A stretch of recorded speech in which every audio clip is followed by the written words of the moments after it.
Salutare, băieți! Ia să văd eu dacă prietenul meu, vedem câte boci mi-a luat el în creștere.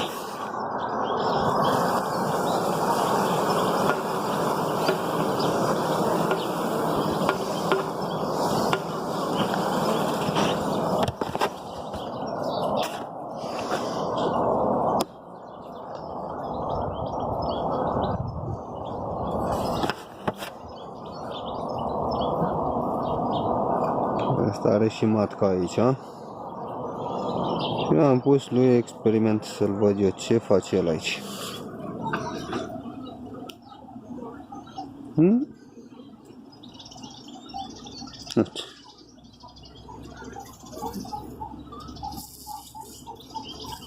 Asta o hali.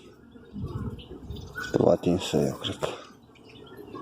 Deci ar fi 1, 2, 3, 4, 5, 6, 7, 8, 9, 10, 11, 11, 12, 13, 14, 15, 16, 17, 18, 19, 20.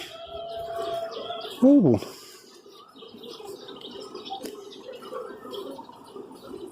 Deja înseamnă că e larvă bătrână.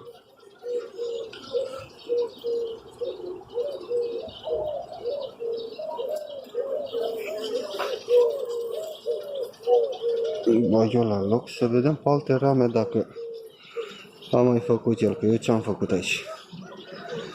Am impresia că el vrea să o întindă. Și eu i-am pus și lui. Asta e miericica. Uite că se vede.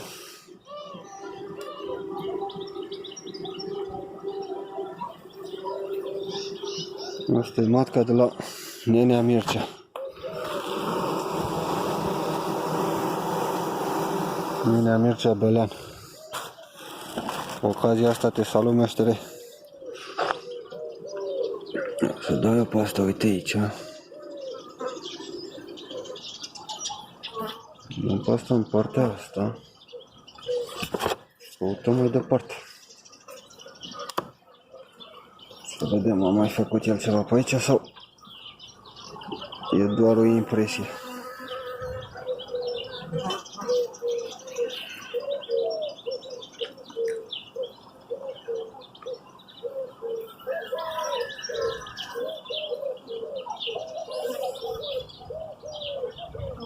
Are pupe.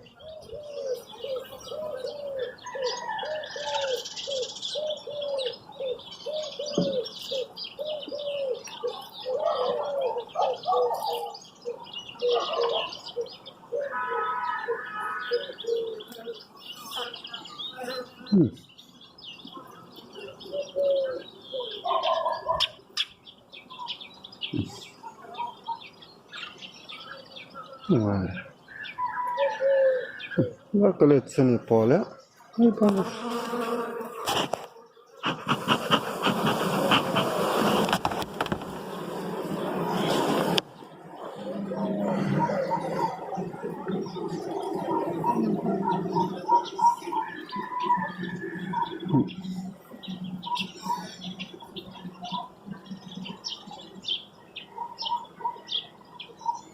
Deci nu prea văd eu pe aici. Nu poate reușesc să o văd pe ea. Aici ar trebui să fie normal. Normal.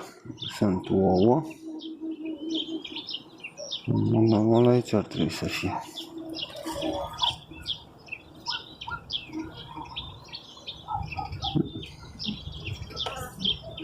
Ca o oată așa. Nu-i treabă cu el.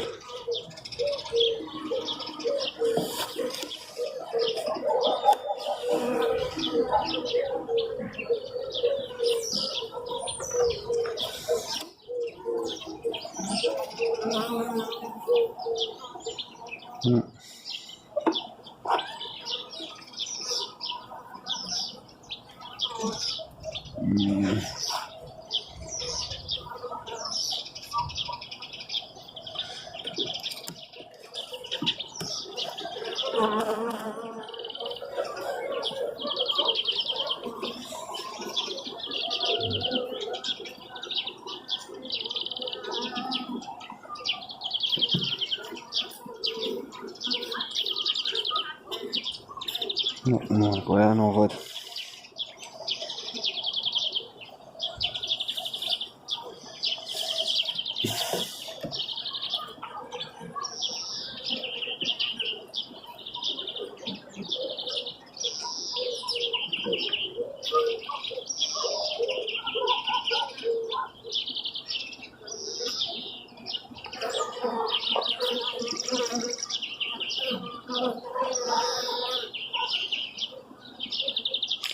Unde ești, fată?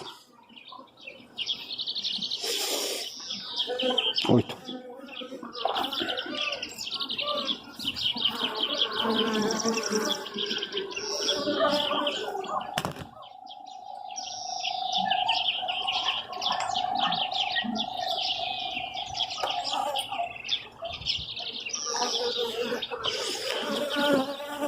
Dacă îmi crește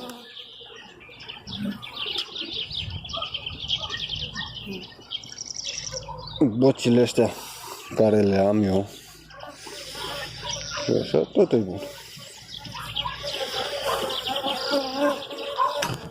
Tot e ceva.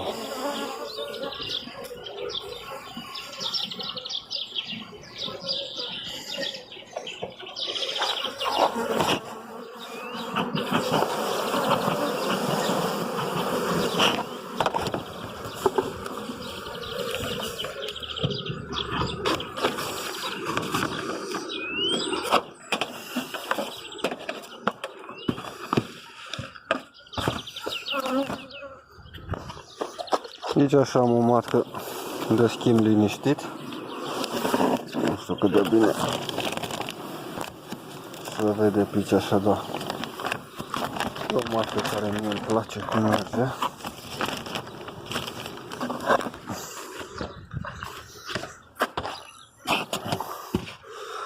Restul ce să vă mai rău, băieți? Albine și iar albine. Astea trebuie să-i pui catoafuș, că n-am ce să le fac. Și aici o piesă de grâu. Uite, fac cu floricele. Bine, cu ramă și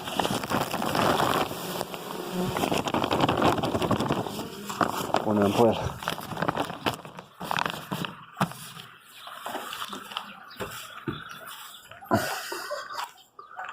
Sănătate și toate cele bune.